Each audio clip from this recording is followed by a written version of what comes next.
I'm so tired of hearing the 7 most expensive words used in dealerships today. And those 7 words are, we have always done it that way. I'm just sick and tired of hearing it. You send your people to F&I school. You send your sales consultants to sales training. You send your management to management training, only to get back to the dealership and say, that's not gonna work here because we've always done it this way. I mean, you still have sales managers using a 4 square and a Sharpie marker. All right, I get the Sharpie marker part, okay? Because it's like, make the Sharpie your friend, especially in the car business. But come on, man. What about all the latest technology that you have? All the investment that you made in technology from your CRM to your DMS, and no one's utilizing it to its full extent. I mean, I go to dealerships all the time. There's no follow-up, there's no follow-through, there's no accountability. Sales managers, F&I managers aren't holding sales consultants accountable to follow process, follow up on the CRM. No one's looking over it. BDC centers, internet departments, no one's accountable to follow up and follow through. I mean, after all, think about it, the technology that's out there. Your customers are using it all the time. I know you're stuck in this stupid comfort zone. Comfort zones are nice. It's really comfortable in there. But think about it. Nothing ever grows in a comfort zone. You got to step outside your comfort zone if you want to grow. You got to seek the information that your customers are gathering on the internet. You got to start Googling this and Googling that. You got to start reading industry journals, F&I Magazine, Automotive Daily, Automotive News. Those are the magazines that are going to put you in the forefront of everything that's going on. Stay up with the times. You know, I often talk about being relevant and being, updating your software and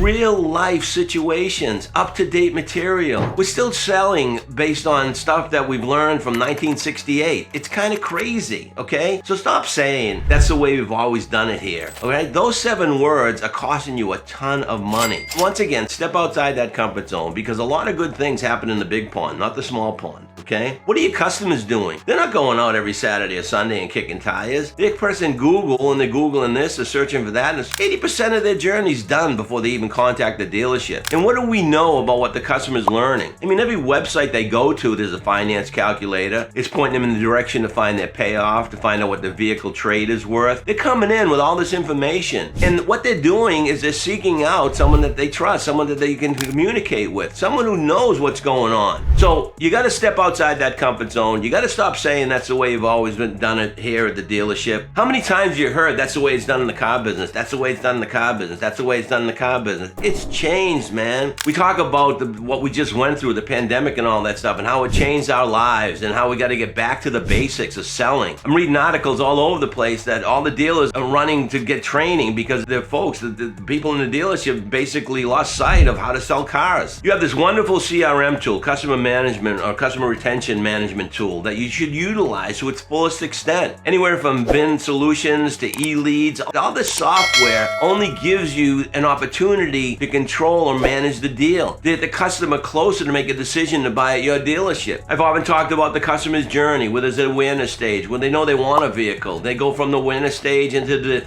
discovery stage. They're discovering things online and you're getting that lead and you should be following that customer through the discovery stage to get them closer and closer to the third part of their journey, which is the decision. So stop saying that's the way it's always been done in the car business. That's the way we've always done it here. You gotta seek newer opportunities. I mean, think of all the companies if they were to just do the same thing all the time, like IBM, Microsoft, Apple, some of these big retailers. There's that book, Good to Great. I mean, Best Buy. These people thought outside the box. These companies thought outside the box, and look at where they are now. They're not falling by the wayside. They're not stagnant. So keep that in mind, okay? The 7 most expensive words that you're going to use in a dealership, bar none, are, we have always done it that way. It doesn't always have to be done that way. I mean, ask yourself every day, why am I doing it this way? And what would change if I would do it differently? I'm not saying experiment, but if you go out and you seek industry knowledge, if you seek by reading industry journals and seeking information on the internet, just like the customer does, you'll learn what the customer's seeing. I mean, you got bankrate.com, you got carsdirect.com, you got edmunds.com, you got kellybluebook.com, you got leaseguide.com. They're all going to those websites. When was the last time that you went to that website? I do training sessions all the time. I'll have 15, 20 people in a room and I'll ask them all, when was the last time you picked up an industry journal? And they'll all look at me like a deer in the headlights. What are you talking about? I'm not talking about Car and Drive or Road and Track. I'm talking about, like I mentioned earlier, Automotive News, Automotive Daily, Dealer Daily, F&I Magazine, Wards. All those magazines are going to give you insight into the trends that are going on in the industry, keep you up to date on issues of compliance, so on and so forth. That's a big issue these days, is compliance. There's so many changes down the pipeline. A lot of dealerships are asking questions, what's going on? So I get it, you're a member of NADA, you're a member of whatever you're a member of, and you're relying on the information every once in a while when you go out to these meetings. That's not gonna work. I recently talked with Damien, my partner in this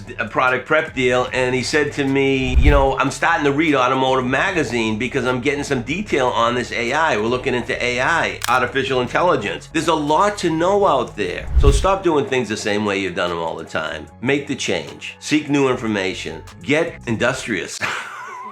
Innovative. Innovative. What is innovative? Innovative is take that old technique and turn it into a new technique or make it a twist. You know, here's one that I often use. This is an innovative technique. How many times have you said to the customer, it's a pack of cigarettes, a pack of gum, it's a Starbucks coffee, instead of bringing them to reality that they're already, you know, they got this payment of $600 a month. That adds up to $20 a day. You're spending $20 a day. What's another $100 in your monthly payment? That's only additional $3 a day. So what you've done is you've taken that old school, hey, it's only a pack of cigarettes a day, or it's a Starbucks coffee a day, and brought them to reality. You're already spending $20 at the $600 payment. Hey, what's another $3 for $100 more in payment for the car that you want? Because you're certainly going to be, it's going to disrupt your lifestyle if you're driving the wrong car, right, Mr. and Mrs. Jones? That's just an innovative technique. That's just doing things a different way, taking that old school tactic or technique and turning it into a new technique, a modern technique, a up-to-date technique. It's called updating your software. So start updating your software, okay? So start reading industry journals and stop saying to yourself, that's the way you've always done it here. Because that's not the way it should always be done. If you like what you heard, visit us at www.prodprep.com, or you can go to my personal website, www.gerrygould.com. Until next time, go get them.